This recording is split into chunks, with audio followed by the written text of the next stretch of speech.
The little girl stood alone on the side of the road, soaked by the afternoon rain, hugging a worn-out stuffed rabbit so tightly that her tiny hands had turned white. Cars rushed past without slowing down, people glanced at her through their windows and kept driving, and the storm grew heavier with every passing minute. Just when it seemed the world had forgotten she existed, one exhausted single father carrying grocery bags stopped walking, looked into her frightened eyes, and made a decision that would change both of their lives forever. Before we begin this emotional journey, if you believe one act of kindness can change someone's destiny, please take a moment to like this video, comment where you're watching from, share it with someone who believes in second chances, and subscribe to Kindness Legacy for more unforgettable stories that restore faith in humanity. Every person in the quiet town of Ashbrook knew Nolan Pierce as the hardworking handyman who never complained even when life gave him every reason to. At 36 years old, Nolan lived in a tiny rented house at the edge of town with his 7-year-old son, Owen, after losing his wife to a sudden illness 4 years earlier. Since then, every sunrise had been another battle. He repaired leaking roofs during the day, fixed broken fences in the evenings, and sometimes cleaned garages at night just to keep food on the table. Bills piled higher than hope, yet he never allowed his son to see the fear hidden behind his tired smile. That rainy Tuesday afternoon, Nolan had just spent almost every dollar he had on groceries for the week. As he hurried home beneath the gray sky, he noticed a little girl standing beside an old bus stop with no umbrella, no jacket, and no adult anywhere nearby. She couldn't have been older than 8. Her blonde hair clung to her face, her expensive-looking shoes were covered in mud, and despite trying to appear brave, tears mixed with the rain rolling down her cheeks. Most people would have called the police immediately and continued on their way, but something inside Nolan reminded him of the day Owen had wandered away at the county fair for only 10 terrifying minutes. He still remembered that unbearable panic. He gently approached the girl, careful not to frighten her, and offered her his old raincoat. She accepted it silently, wrapping herself inside fabric that smelled faintly of fresh wood and engine oil. The child finally whispered that her name was Arya. She couldn't remember her home address because everything had happened so fast. She only remembered getting separated from the people she was with after running after her rabbit when a loud crash startled her. She had wandered for hours before ending up near the bus stop. Nolan contacted the local police station immediately. Officers took Arya's information, searched missing person reports, and checked nearby neighborhoods, but no child matching her description had yet been reported missing. Because a powerful storm had flooded several roads and emergency services were overwhelmed with accidents, they asked Nolan if he could temporarily keep the child safe for the evening until investigators continued searching the following morning. He hesitated. His house was tiny, money was scarce, but he looked at Arya shivering uncontrollably beside Owen, who had already offered her his favorite blanket without being asked. Nolan simply nodded. Their modest home looked nothing like the luxurious places wealthy families lived in. The roof leaked into a bucket whenever it rained. The wallpaper peeled near the kitchen window. Dinner consisted of tomato soup, grilled cheese sandwiches, and apples divided carefully into equal slices so everyone had enough. Nolan apologized for not having much, but Arya smiled with genuine gratitude because it was the first warm meal she had eaten all day. That evening, something beautiful happened. Owen showed Arya his small collection of hand-painted toy dinosaurs. They built pillow forts in the living room, laughed over old board games missing half their pieces, and watched cartoons on an outdated television that occasionally lost signal whenever lightning flashed outside. For the first time since getting lost, Arya forgot to be afraid. Nolan quietly watched from the kitchen doorway. He realized children rarely cared about expensive things. They remembered warmth, safety, laughter, and people who made them feel protected. Later that night, after both children had fallen asleep on the couch beneath the same blanket, Nolan noticed something unusual inside Arya's soaked backpack. There were no toys except her rabbit. No snacks, only a tiny silver bracelet engraved with initials, a small family photograph, and a card containing a phone number unlike any local number he had seen before.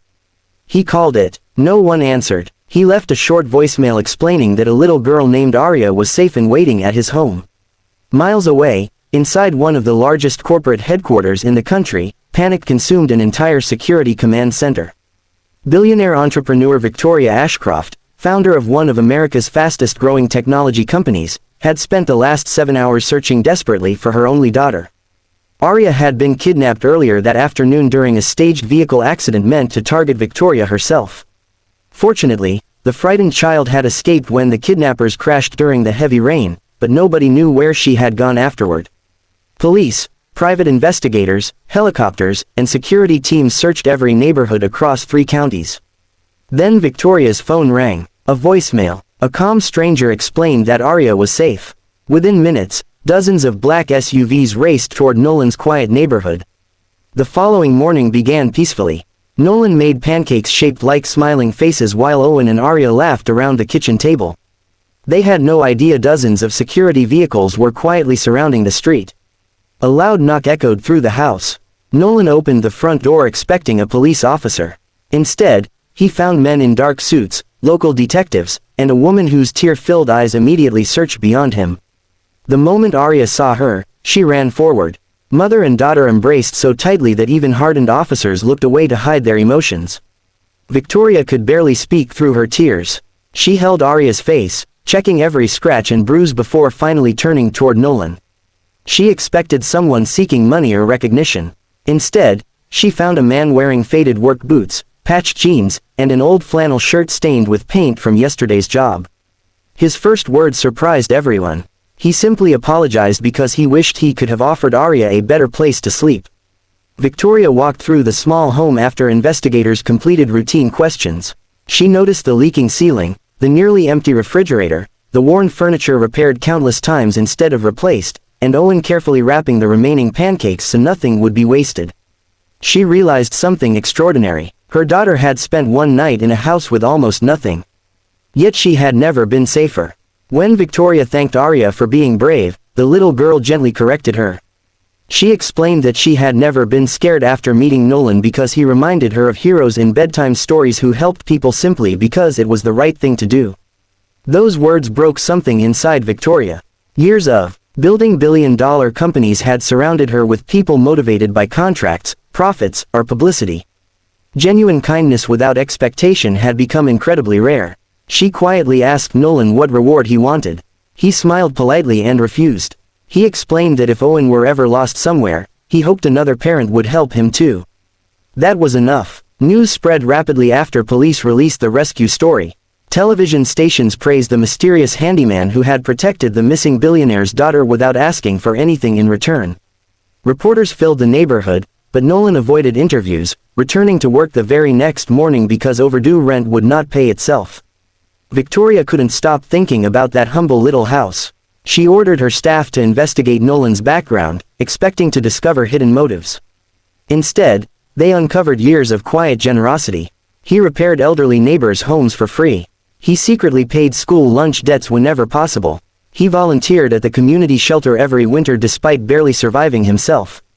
He had never accepted praise. Victoria drove back to his home 1 week later without cameras, reporters, or security surrounding her. She found Nolan fixing a neighbor's broken porch. Instead of offering him money, she offered something entirely different. A permanent position managing maintenance across her company's national campuses with excellent pay, healthcare, housing assistance, flexible hours, and educational benefits for Owen. Nolan stared silently. It sounded impossible. He worried someone more qualified deserved the opportunity. Victoria smiled gently and explained that skills could be taught, but integrity could not. She trusted the man who had protected her daughter when nobody was watching. Months passed. Life slowly transformed. Nolan moved into a comfortable family home where rain no longer dripped through the ceiling. Owen enrolled in an excellent school and made new friends. Nolan became respected by hundreds of employees because he treated every cleaner, receptionist, engineer, and executive with equal kindness. Arya often visited on weekends. She and Owen remained inseparable friends despite coming from completely different worlds. They built treehouses, baked cookies, volunteered together at animal shelters, and reminded everyone around them that friendship never cared about wealth. One afternoon, Victoria asked Arya what she had learned from getting lost. Her answer stayed with everyone forever. She said that expensive houses could protect people from storms, but only kind hearts could make frightened strangers feel at home. Years later, during the opening ceremony for a children's community center funded jointly by Victoria's Foundation and Nolan's volunteer organization, hundreds gathered to celebrate. The building wasn't named after a billionaire. It wasn't named after a corporation. It proudly carried the name The Pierce Promise, honoring one father's belief that helping strangers without expecting rewards could change the world one life at a time. Many families who entered those doors never knew the full story behind the name. But every child who found safety there became living proof that compassion always creates ripples far beyond the moment it is shown. If this story touched your heart and reminded you that kindness still exists in this world, please like this video, share it with your family and friends, leave a comment, and subscribe to Kindness Legacy so together we can continue spreading stories that inspire hope and compassion. Special request. Before you leave, please comment, kindness always finds its way home. Your words may inspire someone who needs hope today. Sometimes the greatest miracles do not begin inside mansions, boardrooms, or banks. Sometimes they begin with a poor single father, a frightened little girl standing alone in the rain, and one simple decision to open a door instead of walking away. In the end, the billionaire gained back her daughter, the little girl found another family who loved her, and the struggling father discovered that the richest people in the world are not those who possess the most money, but those whose hearts remain open even when life has given them almost nothing. That is the kind of wealth no fortune can ever buy.